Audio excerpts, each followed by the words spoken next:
যেটা চলতেছিল এটাই ভালো, নতুন কোনো সিস্টেমের দরকার নেই। ঠিক আছে, আমাদের উচিত দেশের আগে একটা নির্বাচন হওয়া দরকার, একটা কমিটি আগে আসুক, তাহলে দেশের সব কিছু দাবি পূরণ হবে আমি মনে করি।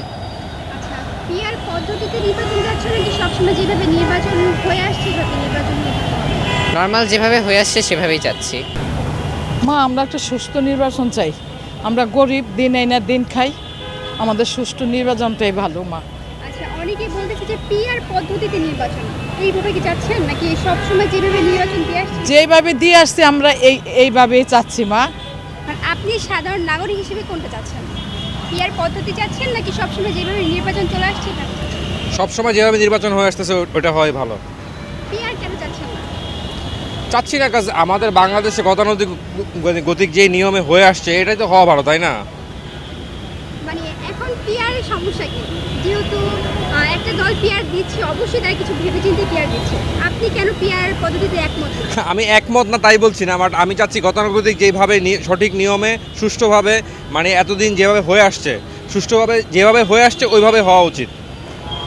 এতে কি হবে আর পিআর পদ্ধতি কি হবে?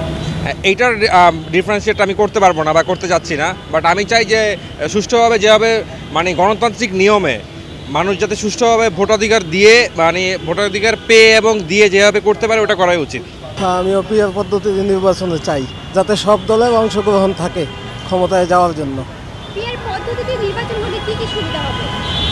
সুবিধা যে সব দলের একটা অংশগ্রহণ থাকবে, কেউ স্বৈরশাসক একক ক্ষমতা দেখাইতে পারবে না। অ্যাজ ইউজুয়াল প্রসেস, পিআর পদ্ধতি very new process in Bangladesh. সাধারণ জন আসলে পিআর প্রসেসটা এখনও বোঝে না যে এটা কী, এটাতে ইফেক্ট কী তাও বোঝে না। সো এখন এই অল্প সময়ের মধ্যে যদি পিআর প্রসেসটা স্টার্ট করে তাহলে জনগণ বিভ্রান্ত হবে, সাধারণ জনগণ বিভ্রান্ত হবে, তারা আসলে পিআর প্রসেসটা ভাবে ই করতে পারবে না। সো আমার মনে হয় যে এখনও এই নির্বাচনটা অ্যাটলিস্ট আগের প্রসেসেই হওয়া উচিত। এই যে ফেব্রুয়ারিতে নির্বাচন দিয়েছে, জি। আপনি কি চাচ্ছেন নির্বাচনটা ফেব্রুয়ারিতে ঠিক হবে নাকি জুলাই সনদ দেওয়ার পর নির্বাচন করলে ভালো হবে?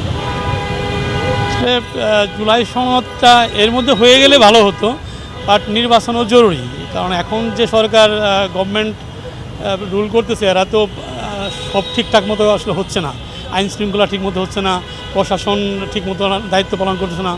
সো একটা ইলেকটেড কোম্পানি যদি আসে দল যদি আসে ক্ষমতায় আসে তাহলে আই থিঙ্ক তারা বেটার ম্যানেজমেন্ট করবে। সো একটা ভালো নির্বাচন হওয়া উচিত, যেন তেন নির্বাচন না হয়, একটা ভালো নির্বাচন হওয়া উচিত।